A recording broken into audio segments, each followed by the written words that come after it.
Diyos ating Panginoon. Awitan, purihin ang batong kublihan.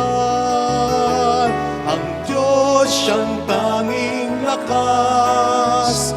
Magpasalamat tayo sa Kanyang harapan. Ang Diyos ay awitan, ating purihin nang may tuwa at galak, nang may tuwa at galak.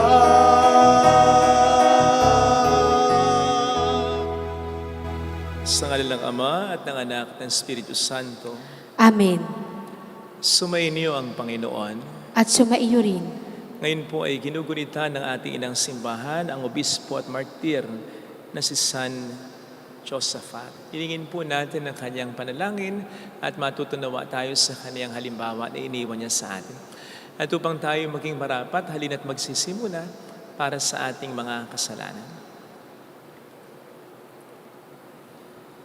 Tayo pong lahat, inaamin ko sa makapangyarihang Diyos at sa inyo mga kapatid, na lubha akong nagkasala sa isip, sa salita at sa gawa, at sa aking pagkukulang.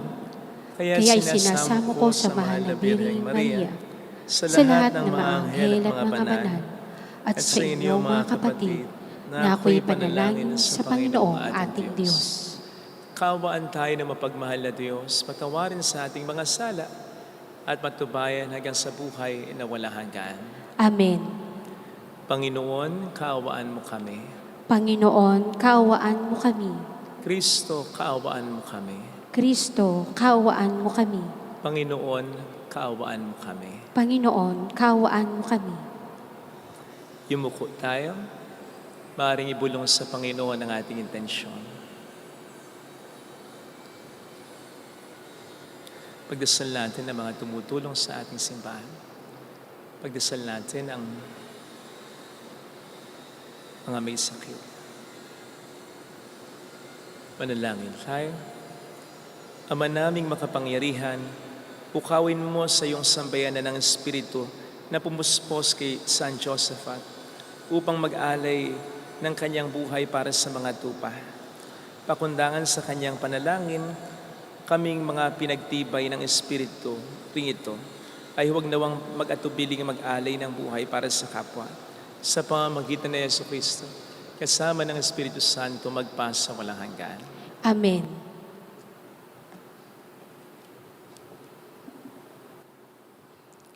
Ang salita ng Diyos mula sa aklat ng karunungan.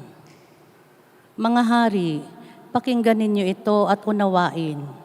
Mga namamahala sa buong daigdig, pag-aralan ninyo ito. Makinig kayo, mga pinuno ng maraming bansa.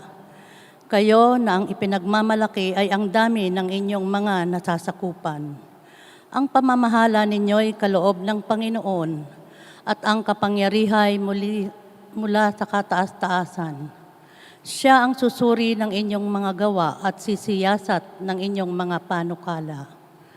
Kung sa inyong pagiging tagapamahala ng kanyang kaharian ay hindi kayo magiging tapat, kung hindi ninyo susundin ang kautusan, at kung hindi kayo mamumuhay ayon sa kanyang kalooban, madali siyang paririto at parurusahan kayo ng mabigat na parusa.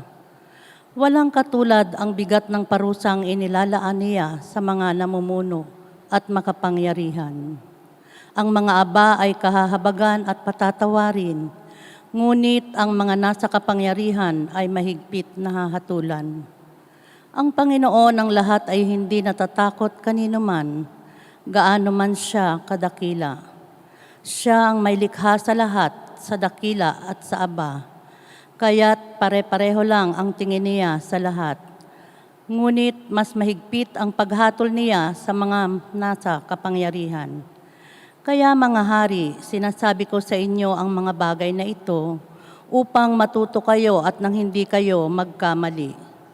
Ito ang mga banal na bagay at kung gagamitin ninyo sa paraang banal, kayo rin ang magiging banal. Pag natutunan ninyo ang mga aral na ito, Maipagtatanggol ninyo ang inyong sarili sa araw ng paghuhukom. Kaya nga, pahalagahan ninyo ang aking mga aral. Unawain ninyo ito at kayo'y matututo. Ang salita ng Diyos. Salamat sa Diyos. Magbangon ka, poong Diyos, upang tanan ay masakop. Magbangon ka, poong Diyos, upang tanan ay masakop. Bigyan ninyong katarungan ang mahina at ulila, at huwag ninyong aapihin ang mahirap at may dusa. Ang marapat na tulungay ang mahina at mahirap. Sa kamay ng masasama, sila'y dapat na iligtas. Magbangon ka, poong Diyos, upang tanan ay masakop. Ang sabi ko, kayo'y Diyos, anak ng kataas-taasan. Ngunit tulad nitong tao, lahat kayo'y mamamatay. Katulad din ng prinsipe, papanaw ang inyong buhay. Magbangon ka, poong Diyos, upang tanan ay masakop.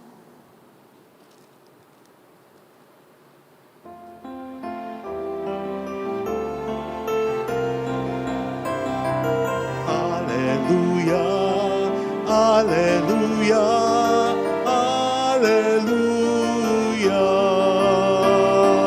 Hallelujah, Hallelujah, Hallelujah.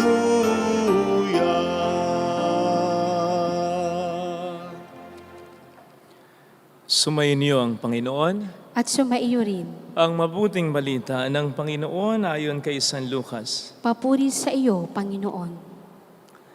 Sa paglalakbay ni Jesus patungong Jerusalem, nagdaan siya sa hangganan ng Samaria at Galilea. Nang papasok na siya sa isang nayon, siya'y sinalubong ng 10 ketongin. Tumigil sila sa malayo-layo at humiyaw ng, Jesus, Panginoon, mahabag po kayo sa amin.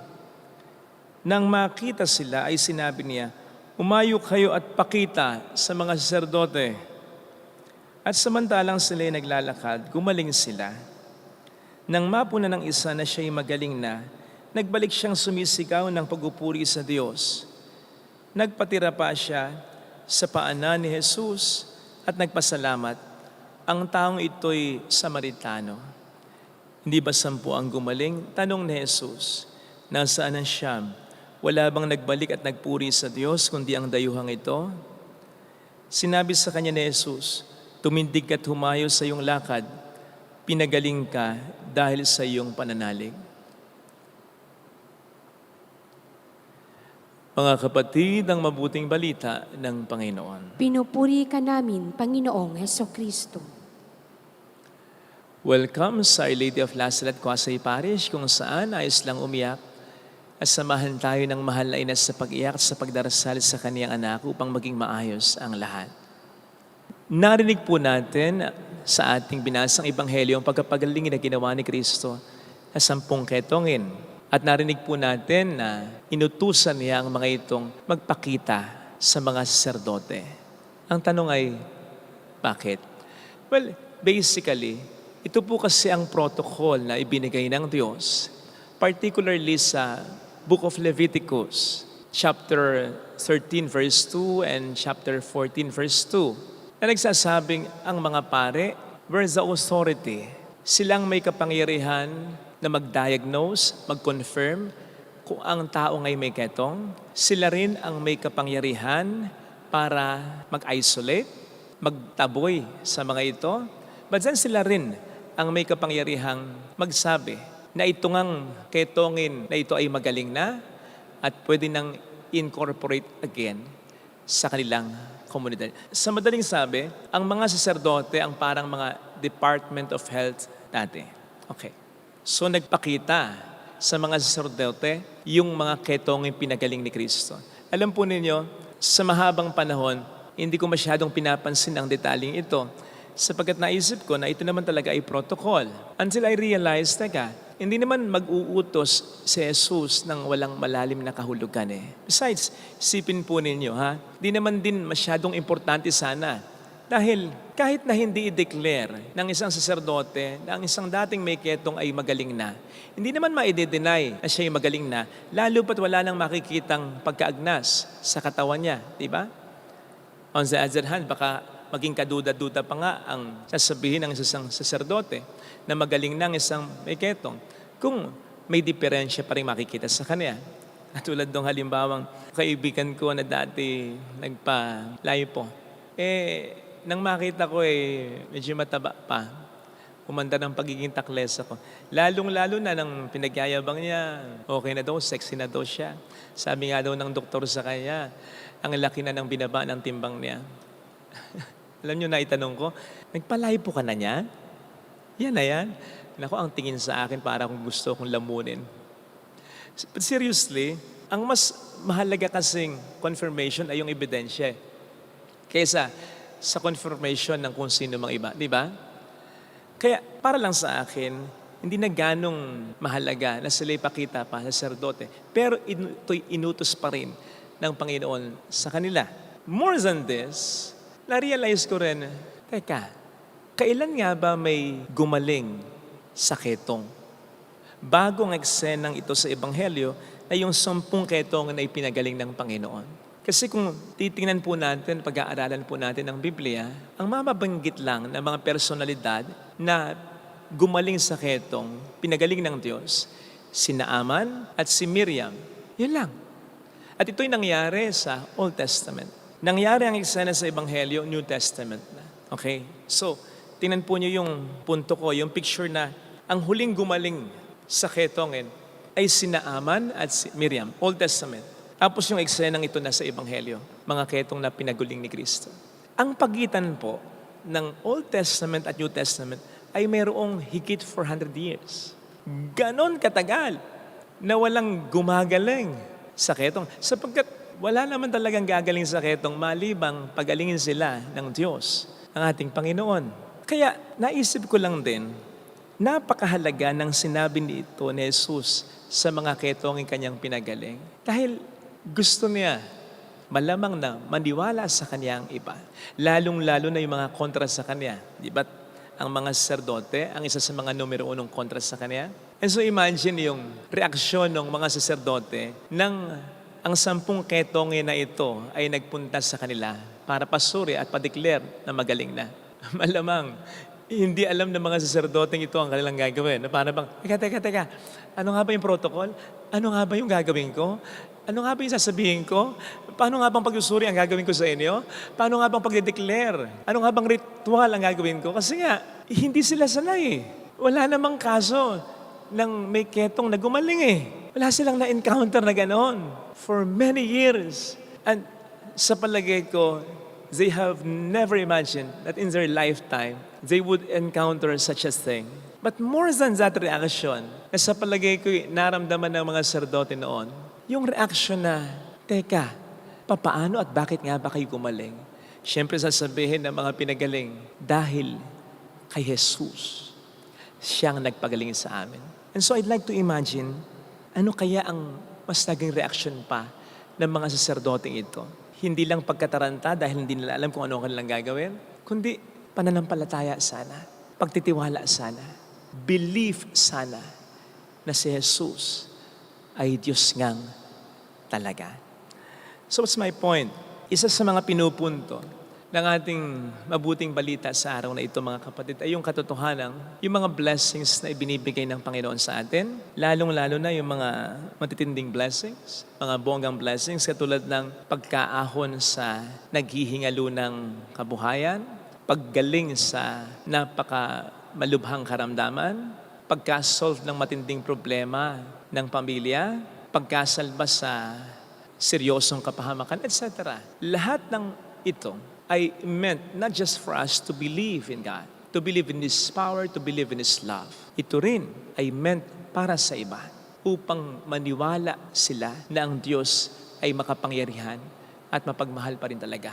Batay sa biyayang tinanggap natin mula sa Kanya. O di po ba, yan ang madalas na narinig natin at isa rin sa malaking dahilan kung bakit nag-flourish at hanggang ngayon ay patuloy na nananatili yung mga charismatic community, yung mga sharing na ito yung ginawa sa akin ni Lord, ito yung milagrong nangyari sa akin, ito yung sitwasyon na kinalagyan ko kung saan ako inahon ng ating Yun Kasi dahil doon, marami ang nananampalataya lalo sa Panginoon. Dahil doon, mas nagiging buhay ang pananampalataya ng taong namamanglaw na dahil sa problema, na para bang maiisip niya na kung nangyari ito sa taong ito, walang dahilan na hindi gawin ito para sa akin ng Panginoon ko.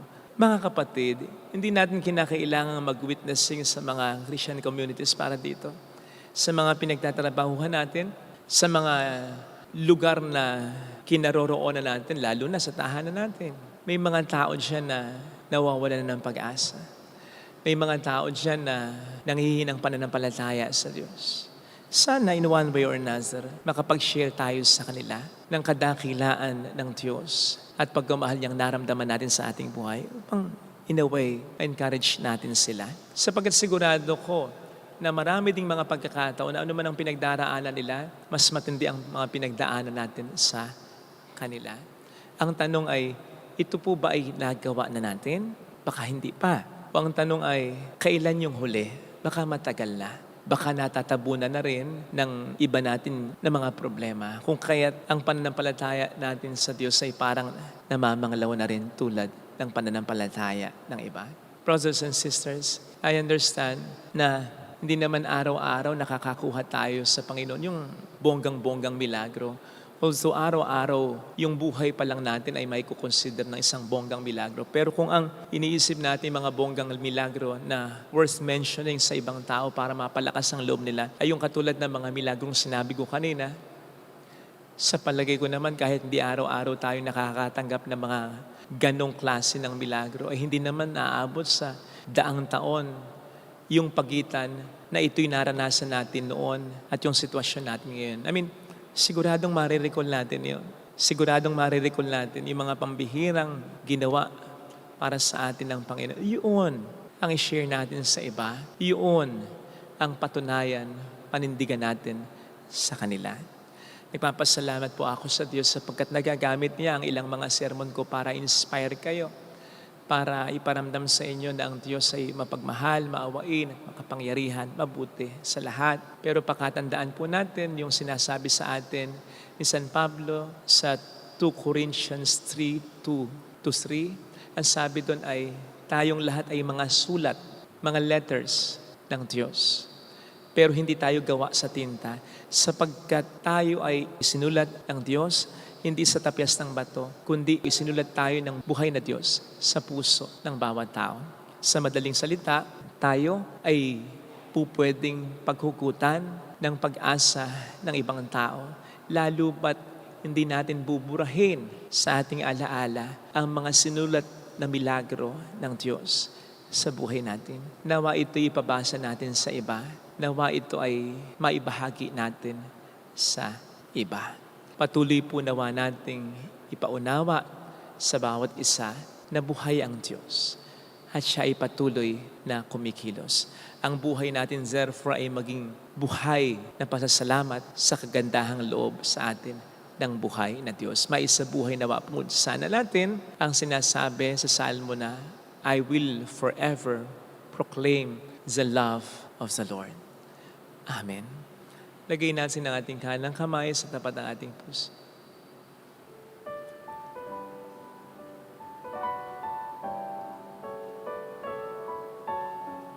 Awitin natin. Alam kong may magagawa ang Diyos.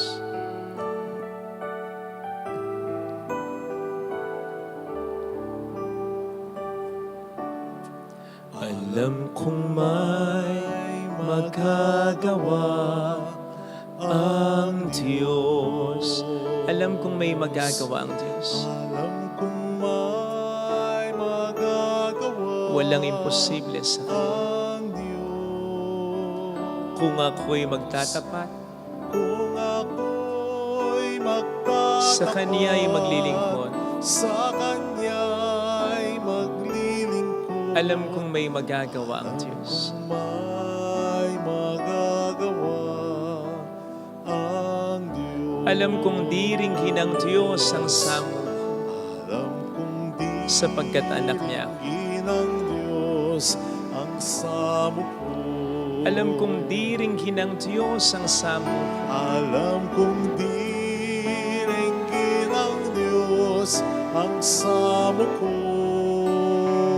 Kung ako'y magtatapat, Kung ako'y magtatapat, sa Kaniya'y maglilingkod. sa Kanya'y maglilingkod. Alam kong diringgin ng Diyos ang samo. Diringgin ng Diyos ang samo ko. Pumikit tayo. Panginoon, kung magpapakatotoo lang talaga ako, hindi ko maitatanggi na naging napakabuti mo sa akin. Siguradong meron akong maibibigay na pagkakataon na naramdaman ko ang pagmamahal mo, ang awa mo. Tulungan po akong manatiling nakasulat sa puso ko ito, nakaukit kahit sa isipan ko. Nang sa gayon, ano man ang dumating na pagsubok sa akin, babalikan ko ito. Dahil hindi ka naman nagbabago. Kung minahal mo ko noon, mahal mo pa rin ako ngayon. At hindi ito magbabago hanggang sa wakas ng panahon. Ito rin sanang maibahagi kong katotohanan sa iba. Hallelujah! Tulungan mo akong makapag-share sa kanila. Hallelujah! Tulungan mo ako na maibahagi ito sa kanila. Siya ay muling babalik sa akin. Tulungan mo ko na maging convincing ang mga sasabihin ko. Ikaw ang kapangyarihan nito. Hallelujah! Dahil ang kabutihan mo ang siyang i-share ko. Hallelujah! Sa takdang panahon, babalik ang Panginoon upang tayo ay kunin tapat siya sa kanyang mga pangako sa atin. Sabihin mo sa sarili mo, mayroong magandang mangyayari sa iyo. Higit pa sa inaasam sapagkat mahal ka ng Diyos pakatandaan. Kung mahal niya ang iba, walang dahilan para hindi kanya mahalin. Pare-pareho niya tayong anak at pare-pareho para sa atin. Namatay at muling nabuhay ang kanyang bugtong na anak. Mayroong magandang mangyayari sa iyo. Kung ang buhay niya ay naibigay niya sa iyo, anong hindi niya kayang gawin para sa kabutihan mo? Kung lalapit kay Jesus, ibinibigay niya sa iyo ang lahat. Ibigay mo ang lahat ng pagtitiwala. Papuri sa Ama at sa Anak sa Espiritu Santo. Kapara ng sa unang-una, ngayon, magpakinanman at magpasawalang hanggan. Amen. Pag-aalay.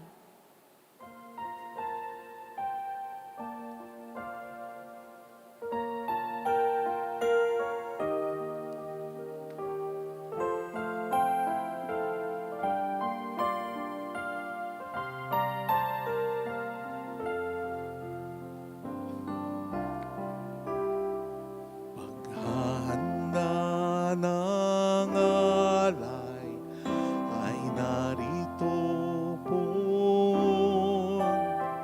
Ang alak at tinapay dala sa altar mo.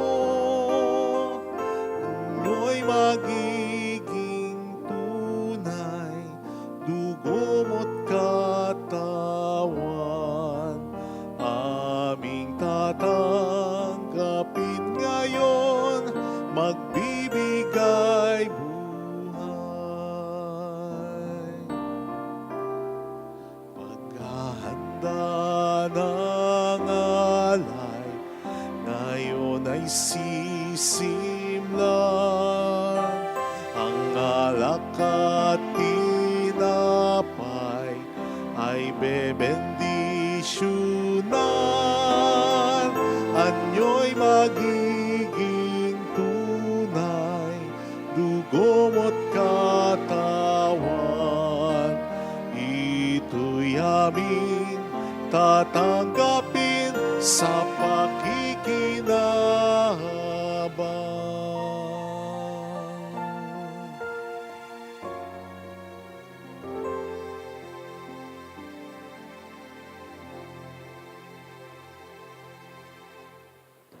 Sama po natin sa intensyon ang pagdiriwang ng kaarawan ni Georgia Marie Safia.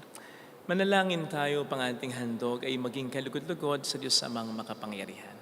Tanggapin nawa ng Panginoon itong paghahain sa iyong mga kamay, sa kapurihan niya at karangalan, sa ating kapakinabangan at sa buong sambayanan niyang banal.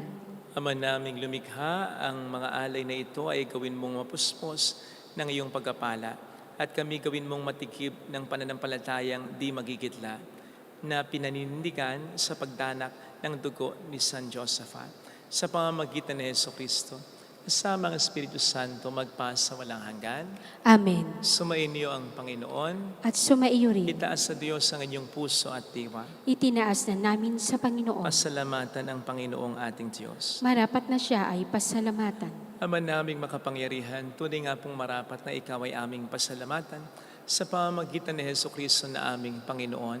Ngayong si San Josaphat ay pinararangalan sa pamumuhay niyang totoong uliran at pagiging maasahan sa panunungkulan. Kaya't si Jesucristo na maasahan sa katapatan ay inihahayag sa pangasiwa sa sambayanan. Ang malasakit na mga ulirang tagapangasiwa noon ay nagpapatuloy hanggang ngayon. Sa mga panalangin kailang iniukol kaisa ng bayan mong dito'y nagtitipon. Kaya kaisa ng mga anghel na nagsiawit ng papuri sa iyo ng walang humpay sa kalangitan, kami nagpupunyi sa iyong kadakilaan. Santo, Santo, Santo, Panginoong Diyos ng mga hukbo, napupuno ang langit at lupa ng kadakilaan mo. Osana sa kaitaasan. Pinagpala ang naparirito sa ngalan ng Panginoon. Osana sa kaitaasan. Ama naming banal, ikaw ang bukhal ng tanang kabanalan, kaya't sa pamamagitan ng iyong Espiritu, gawin mo pong banal ang mga kaloob na ito upang para sa amin ay maging katawan at dugo ng aming Panginoong Hesukristo.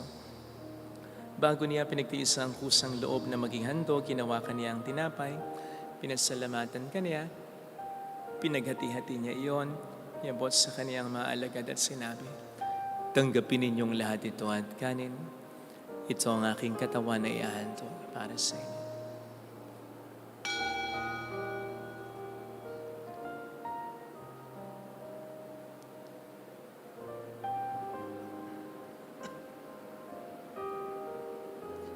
Gayon din naman nang matapos ang hapunan, nawakan niya ang kalis, muli kaniyang pinasalamatan. Iniabot niya ang kalis sa kaniyang mga alagad at sinabi, "Tanggapin ninyong lahat ito at inumin. Ito ang kalis ng aking dugo ng bago't walang hanggang tipaan. Ang aking dugo na ibubuhos para sa inyo at para sa lahat. Sa ikapagpapatawad ng mga kasalanan, gawin niyo ito sa pag-alala sa akin."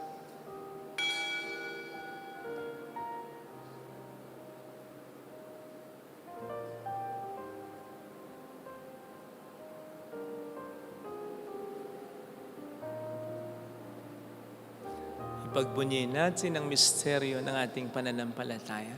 Si Kristo'y namatay, si Kristo'y nabuhay, si Kristo'y babalik sa wakas ng panahon. Ama, ginagawa namin ngayon ang pag-alaala sa pagkamatay at muling pagkabuhay ng iyong anak. Kaya inihali namin sa iyong tinapay ng buhay at ang kalis ng kaligtasan. Kami nagpapasalamat dahil kami iyong minarapat na tumayo sa harap mo para maglingkod sa iyo. Sinasamo namin kami na magsasalo sa katawan at dugo ni Kristo ay mabuklod sa pagkakaisa sa pamamagitan ng Espiritu Santo. Ama, lingapin mo ang iyong simbahang laganap sa buong daigdig. Puspusin mo kami sa pag-ibig. Kaisa, nilayo naming Papa ni Dennis na aming obispo at ang tanang kaparian.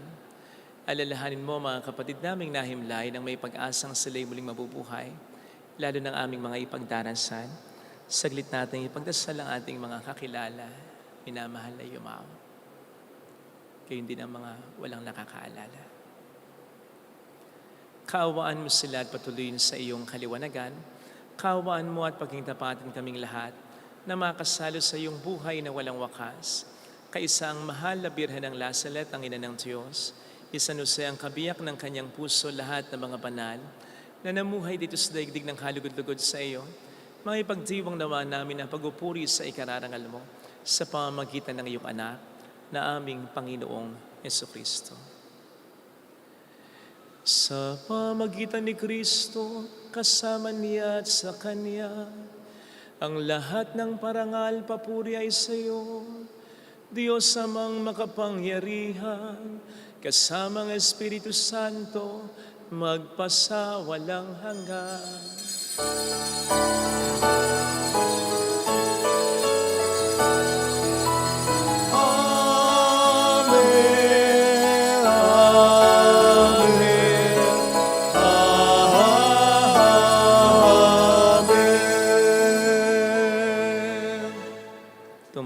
tayo sa ating Ama.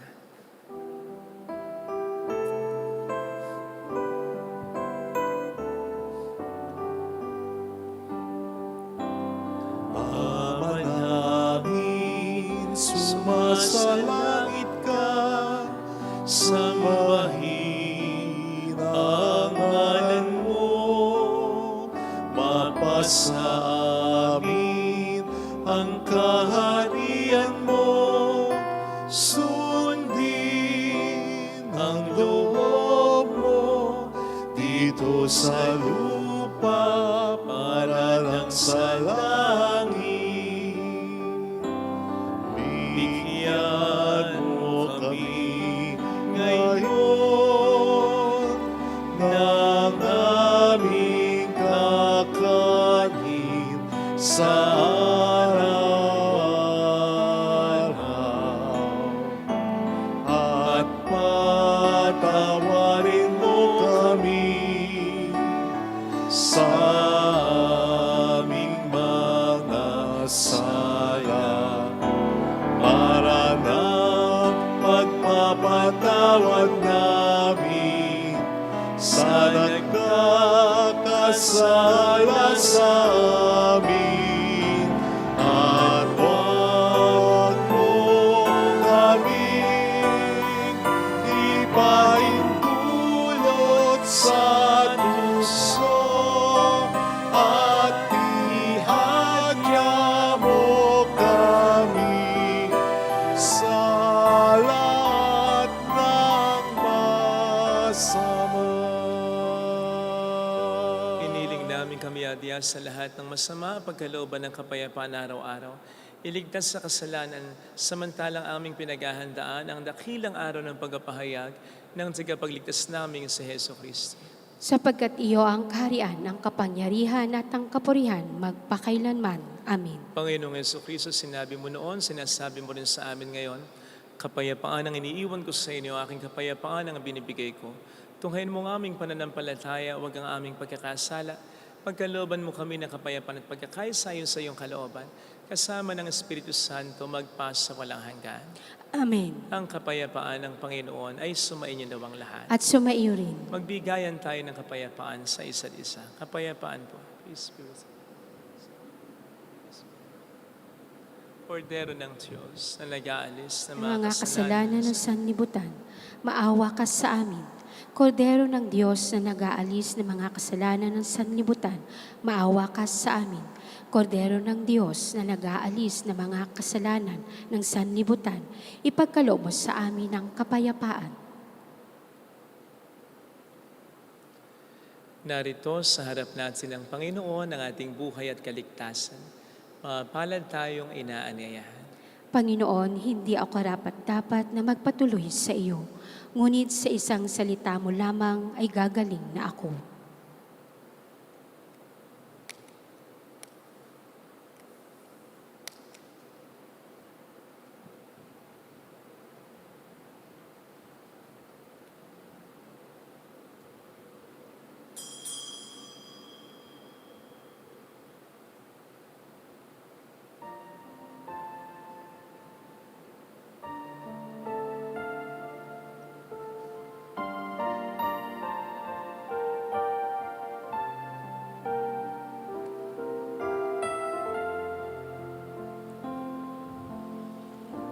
Panalangin para sa espiritual na pakikinabang. Panginoong Hesus, ako ay naniniwala na ikaw ay nasa kabanal-banalang sakramento. Iniibig kita ng higit sa lahat at ninanasa kong tanggapin ka sa aking kaluluwa. Sapagkat sa mga sandaling ito, hindi kita matatanggap sa sakramento. Tumuloy ka sa espiritu sa aking puso. Niyayakap kita na para bang naririto ka na. Inaalay ko ng buong buo ang aking sarili sa iyo. Huwag mong hayaang mawalay ako sa iyo. Amen.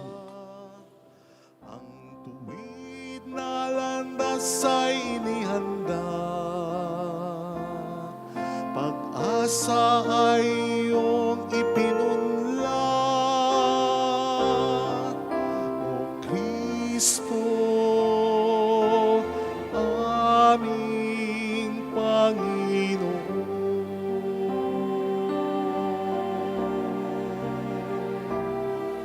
pag-ibig mo'y panghabang panahon.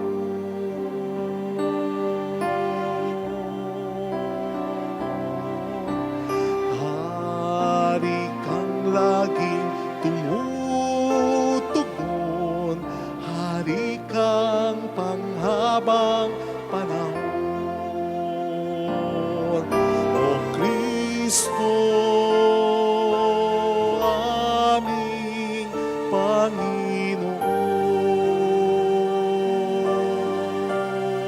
Panginoon, pag-ibig mo'y panghabang panahon.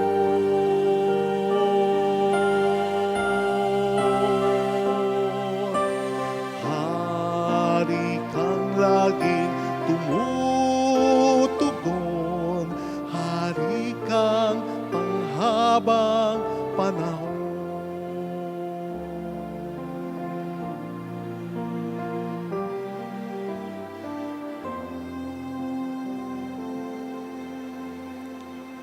Manalangin tayo.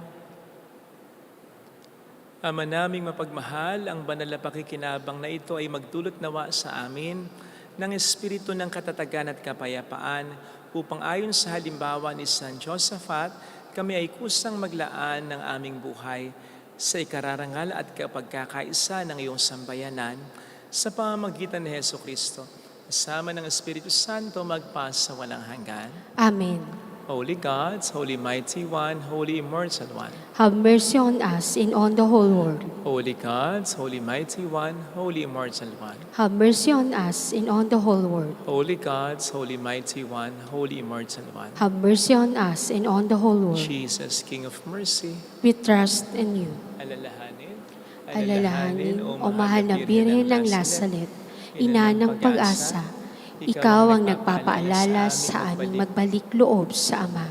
Ito ang nagpapatunay na ang kagandahang loob mo'y nananatiling busilak. Sa kaganda loob mo'y tungkulin mo'y tinupad. Sa paanan ni Kristo, Kristo'y itinuring mo tin- kaming mga tunay mong anak. Kaya ninais Ginanais mong ni mong Isay isa'y huwag huwag mapahamak. maging sa iyong walang tigil na pananalangin, pati luhay pumatak. Huwag nawang mawala ng saysay ang iyong paghihirap. Hiling nawa namin sa iyo, o aming inang liya, na matapos ang pakikibaka namin sa mundong ito at sa pananatili naming tapat kay Kristo, sa kapurihan mo'y makibahagi kaming ganap, upang kung nasaan ka ngayon ay maparoon din kaming lahat at ang kaganapan ng kaluwalhatian ng Diyos sa may tuluyang matupad. Siya nawa. Mahal na Birhen ng Lasalet, ikapagkasundo ng mga makasalanan. Ipanalangin mong walang patid kaming mga dumudulog sa iyo. Marami pong salamat sa inyong pakikisa at sa mga tulong na binibigay po ninyo na nagiging dahilan para makatulong din po tayo sa iba. Salamat po. Sumainyo ang Panginoon. At sumaiyo rin. Palayan kayo kasama ang ating pamilya ng mapagmahal na Diyos, ng Ama at ng Anak at ng Espiritu Santo. Amen. Umayo tayo sa kapayapaan ni Kristo. Salamat sa Diyos. Salamat din po.